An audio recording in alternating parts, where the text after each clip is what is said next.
নমস্কার। আজকে থেকে শুরু হচ্ছে তপভূমি নর্মদা। লেখক শ্রী শৈলেন্দ্রনারায়ণ ঘোষাল শাস্ত্রী। ঋষি সেবিত দেশ আমাদের এই ভারতবর্ষ। এখানকার ব্রহ্মর্ষি মহর্ষিদের ধ্যান দৃষ্টিতেই পৃথিবীতে সর্বপ্রথম ঘোষিত হয়েছিল একটি পরম তত্ত্ব, সর্বখলবিদং ব্রহ্ম। অর্থাৎ যত যত বস্তু চোখে পড়ে তৎ বস্তু ব্রহ্মেরই প্রকাশ, বিকাশ। কৃমি কীট হতে স্থাবর জঙ্গম যাবতীয় পদার্থ, পশু পাখি কীটপতঙ্গ, এমনকি মানুষ, তিনি পাপিষ্ঠ বা পুণ্যাত্মা যাই হোক না কেন, সকলের মধ্যে একই চিৎশক্তির খেলা চলছে। কাজেই ধ্যানী পুরুষের ধ্যান দৃষ্টিতে নদীর জলপ্রবাহের মধ্যেও একটা অতীন্দ্রিয় সত্তা উদ্ঘাটিত হবে, এতে আশ্চর্য হবার কিছু নেই। তাই তো দেখি হিন্দু ভারতবর্ষের কোটি কোটি জনসাধারণের মধ্যে এমন একজনও নেই যাকে একবার না একবার জীবনে উচ্চারণ করতে হয়, গঙ্গে চ যমুনে চৈব গোদাবরী সরস্বতী নর্মদে সিন্ধু কাবেরী জলে হস্মিন সন্নিধিং কুরু। আপনারা প্রায় সকলেই জানেন এইটি প্রসিদ্ধ জলশুদ্ধির মন্ত্র। যারা পূজার্চনা, তর্পণ ও হবনাদি করে থাকেন তাদের প্রত্যেককেই আচমন ও আসন শুদ্ধির পর ওই মন্ত্রে জলশুদ্ধি করতে হয়। গঙ্গা, যমুনা, কাবেরী, গোদাবরী, সরস্বতী, নর্মদা ও সিন্ধু, এই 7টি নদীকে ভারতবর্ষের পবিত্রতম নদী বলে মান্য করা হয় এবং আমাদের প্রায় সকলেরই সংস্কার এবং বিশ্বাস যে এই নদীগুলিকে স্মরণ করলেই এইসব নদীর আবির্ভাব ঘটে। সরস্বতী নদী বর্তমানে অবলুপ্ত। সিন্ধু, গোদাবরী, কাবেরী প্রভৃতি নদীগুলিকে আমি পবিত্র জ্ঞান করলেও তাদের অতীন্দ্রিয় সত্তা সম্বন্ধে আমি কোনো পরীক্ষা করে দেখিনি। আমার অভিজ্ঞতা থেকে জোরের সঙ্গে শপথ করে বলতে পারি, গঙ্গার দিব্য সত্তা আছে, নর্মদারও দিব্য সত্তা আছে। বাবা আমাকে বলেছিলেন, তুই বিশ্বাস কর, গঙ্গা স্নানে পরম পুণ্য। গঙ্গার ভেতরে অনেক স্ফটিক শিলা, রত্নশিলা, ভেষজ গুণসম্পন্ন ও রোগঘ্ন অনেক লতাপাতা, শিকড় গঙ্গার জলে মিশে আছে। ত্রিকুটি কুম্ভক বলে একরকম কুম্ভক আছে। মহাযোগী যোগেশ্বররা সেই কুম্ভক করে গঙ্গার মধ্যে আছেন। এই উচ্চতম কোটির যোগ প্রণালী মহাযোগেশ্বররা ছাড়া কেউ জানে না। তাদের সেই পবিত্র মহাচৈতন্যময় দেহের উপর দিয়ে গঙ্গার জল চলে এসছে। তার ফলে গঙ্গা জলে পোকা হয় না। আমরা হিন্দু ভারতবর্ষের লোকেরা মৃত্যুকালেও মুমূর্ষের মুখে গঙ্গা জল দিই। গঙ্গা, গোবিন্দ, গায়ত্রী, গীতা, এই হচ্ছে আমাদের দেশের শেষ সম্বল, পারের কড়ি। নর্মদা সম্বন্ধেও একই কথা। এখানে যারা আমার মুখ থেকে সরাসরি কথা শুনছেন তারা মনে রেখে দেবেন যে পুণ্যতোয়া নদ্যশ্চ দ্বিরূপং চ স্বভাবত তয়োরূপ একস্তু দিব্যরূপা তথা পরে। নদীর দুটি রূপ, মানে এই যে গঙ্গা, যমুনা, সরস্বতী, নর্মদা প্রভৃতি নদীর একটি রূপ হচ্ছে তয়, অর্থাৎ জলরূপে প্রবাহরূপে বয়ে গেছে। এই রূপ আমরা সর্বদাই খোলা চোখে দেখতে পাচ্ছি। এই স্থূলরূপেও তার মৃত সঞ্জীবনী ধারার পরিচয় পাই। জীবগুলোকে বাঁচিয়ে রেখেছে এই জল।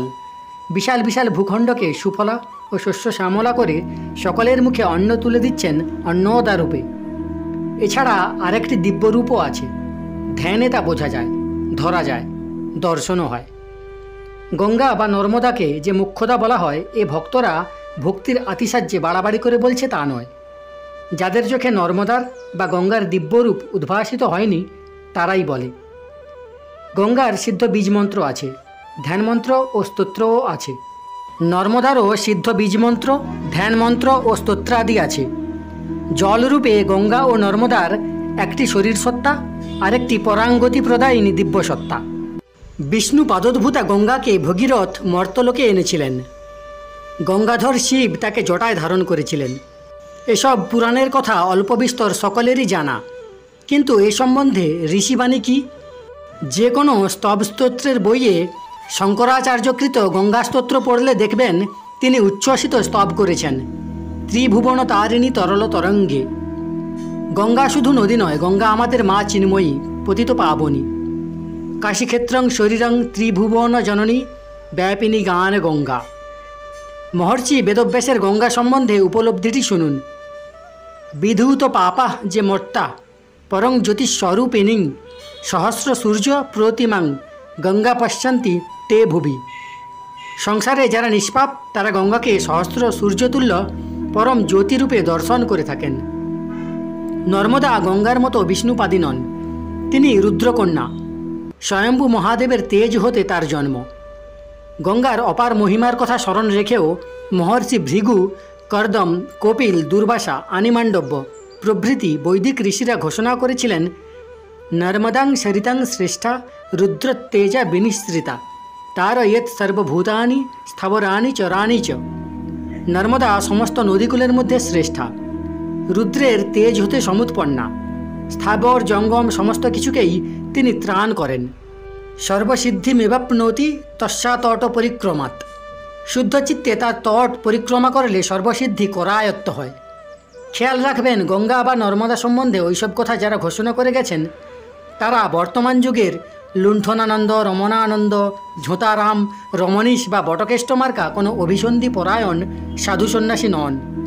তারা প্রকৃত ঋষি, ঋষ ধাতু দর্শনে দ্রষ্টা। তারা ক্রান্তদর্শী, সত্যসন্ধ, জিতব্রত, তপসিদ্ধ মহাযোগেশ্বর সব। তারা কোনোভাবেই অতিশয়োক্তি বা মিথ্যা ফলশ্রুতির বর্ণনা করেননি। তাদের মধ্যে সাম্প্রদায়িক ভেদবুদ্ধি ছিল না। তাদের আহারে বিহারে, চিন্তায় ভাবনায়, ধ্যান ধারণা বা মননে মিথ্যার কোনো কালিমা ছিল না। তারা যা চোখে দেখেছেন, উপলব্ধি করেছেন, তাই বলে গেছেন। দ্রষ্টা বলেই তাদের উপলব্ধিজাত সত্যকে জোরের সঙ্গে বলতে পেরেছেন। সাধারণাম ভসাপূর্ণাং সাধারণ নদীমিব পশ্যন্তি নাস্তিকা রেবাং পাপোপ হতলোচনা। যাদের চোখ পাপক্লিষ্ট সেই সমস্ত নাস্তিকই রেবা অর্থাৎ নর্মদাকে সাধারণ জলে পূর্ণ সাধারণ নদী হিসেবে দেখে। মহাভারতের বন পর্ব পড়লে দেখতে পাবেন যুধিষ্ঠির যাচ্ছেন তীর্থভ্রমণে। মনে শান্তি নেই, কপট ও দ্রুত ক্রীড়ায় তিনি তখন রাজ্যভ্রষ্ট। অবর্ণনীয় দুঃখ কষ্টের মধ্যে তার কাল কাটছে। পুরোহিত ধৌম্যমুনি তাকে পরামর্শ দিচ্ছেন, তীর্থে তীর্থে পরিব্রাজন করো, মনের বিষাদযোগ কেটে যাবে, অচ্যুত বিশ্বাসের ভূমিতে স্বপ্রতিষ্ঠ হতে পারবে, যাবতীয় সংকটের অবসান ঘটবে। সহসা সেখানে আবির্ভূত হলেন পুলস্ত্য মুনি। যুধিষ্ঠিরের পরিব্রাজনের সংকল্প জেনে খুবই আনন্দ প্রকাশ করলেন। আশীর্বাদ করে বললেন, দেখো যুধিষ্ঠির, তুমি অন্যান্য তীর্থে তো যাবেই, বিশেষ করে ত্রিলোক প্রসিদ্ধ নর্মদাকে অতি অবশ্যই দর্শন করে আসবে। নর্মদাতে পিতৃপুরুষ এবং দেবতাদের পূজা অর্চনা করলে অগ্নিষ্টম যজ্ঞানুষ্ঠানের ফল লাভ হয়।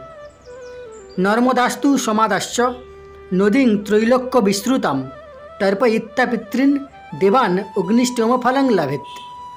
এখানে লক্ষ্য করুন, পুলস্ত্য মুনি বলেছেন নর্মদা ত্রিলোক বিস্তৃতা। বেদব্যাস মহাভারত লিখেছেন অন্তত 5000 বছর পূর্বে। তাহলে 5000 বছরের অধিককাল হতেই নর্মদার পাবনী শক্তির মহিমার কথা মুনি ঋষিরা জানতেন। বৈদিক অগ্নিষ্টম যজ্ঞ বহু ব্যয়সাধ্য। বেদজ্ঞ, জিতেন্দ্রীয়, সিদ্ধ, ক্রিয়াবান ছাড়া এই যজ্ঞের কেউ হোতা, ঋত্বিক বা আচার্য হতে পারেন না। স্বয়ং বেদব্যাস পুলস্ত্য মুনির মুখ দিয়ে জানাচ্ছেন যে দুশ্চর অগ্নিষ্টম যজ্ঞের অনুষ্ঠানের যে ফল হয়, নর্মদা তটে পূজার্চনা করলেও সেই একই ফল লাভ হয়। এখন প্রশ্ন হতে পারে, একটি বিশেষ নদীতে স্নান, দান, পূজার্চনা করলে বা তীর্থজ্ঞানে তার তীরে তীরে পরিব্রাজন করলে ঐহিক ও পারত্রিক মঙ্গল হয়। যুক্তিবাদী মন এতে সায় দেয় না। এ হচ্ছে যে যার সংস্কার ও বিশ্বাসের কথা। উত্তর হলো হ্যাঁ, সেদিন এক কবিরপন্থী সাধু এসে কবির বাণী উদ্ধৃত করে শুনিয়েছেন বটে, তীর্থমে শুধু পানি হ্যায় উষ্মে হবে নেহি কচ্ছু। কিছু না মানার গোসাইদের মুখে ওই কথাই তো মানায় ভালো, কেননা কিছু মানতে গেলেই তো তাতে পরিশ্রম আছে। গৃহসুখ পরিত্যাগ করে রোদ, জল, ঝড়, বৃষ্টি মাথায় নিয়ে পাহাড়, পর্বত, নদী তীরে ঘুরে বেড়াতে কি আরামপ্রিয় মানুষের ভালো লাগে?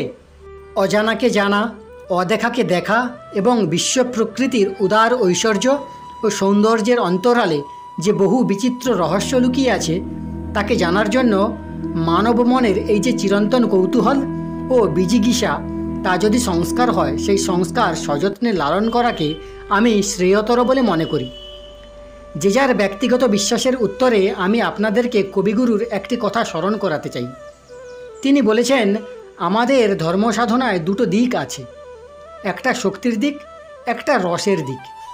ঈশ্বর আছেন এইটুকু মাত্র বিশ্বাস করাকে বিশ্বাস বলিনি। আমি যার কথা বলছি এই বিশ্বাস সমস্ত চিত্তের একটা অবস্থা। এ একটি অবিচলিত ভরসার ভাব। মন এতে ধ্রুব হয়ে অবস্থিতি করে। আপনাকে সে কোনো অবস্থায় নিরাশ্রয় ও নিঃসহায় মনে করে না।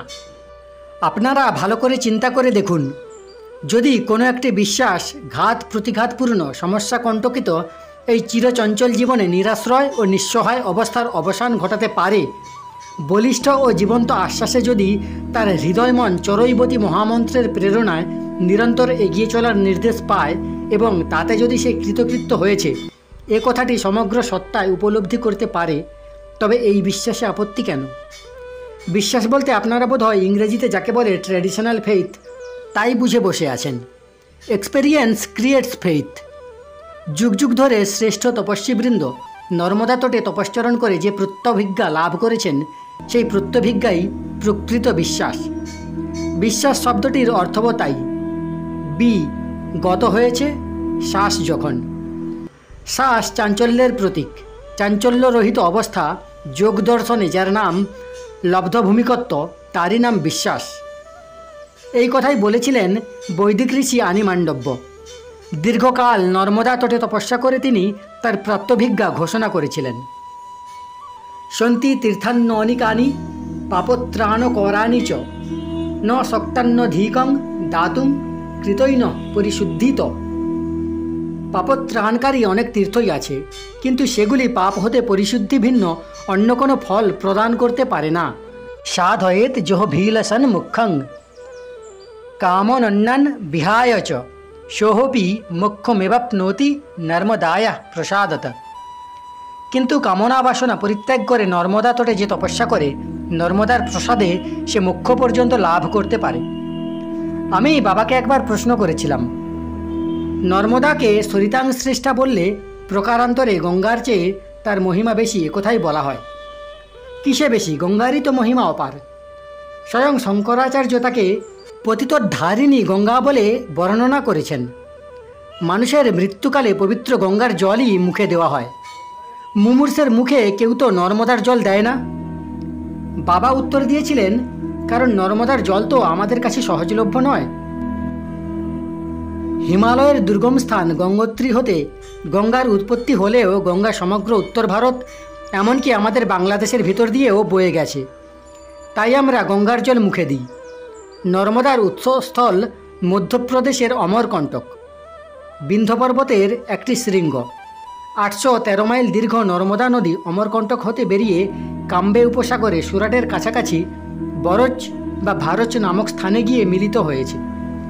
যারা গঙ্গা থেকে দূরে আছেন অথচ নর্মদার কাছাকাছি, তারা নর্মদার জলই পরম পবিত্র জ্ঞানে মুমূর্ষের মুখে দিয়ে থাকেন। শুধু গঙ্গা বা নর্মদার জল নয়, কৃষ্ণা, কাবেরী, যমুনা, গোদাবরী, যারা যে নদীর কাছে থাকেন সেই নদীর পুণ্যজল মুখে দেওয়াই শাস্ত্রবিধি। তুই বাবা বিশ্বাস কর, নর্মদা সরিতাং শ্রেষ্ঠা, রুদ্রের তেজ হতে সমুৎপন্না। নর্মদা শিবের মানস কন্যা। গঙ্গায় যে নিত্য পাপিতাপি অনুচারী ব্যভিচারী লক্ষ লক্ষ লোক স্নান করে, তাদের যত ক্লেদ, গ্লানি, কালিমা তা তো গঙ্গা নিজের আত্মত্যাজে মুক্ত করে দেন। কিন্তু সেই গঙ্গাও মাঝে মাঝে বাঞ্ছা করেন নর্মদাতে স্নান করতে। শাস্ত্রবাক্য বিশ্বাস কর। প্রণাম জানাই সমস্ত মানবাত্মাকে। পরের অংশ শুনতে চাইলে চ্যানেলটি সাবস্ক্রাইব করে রাখতে পারেন।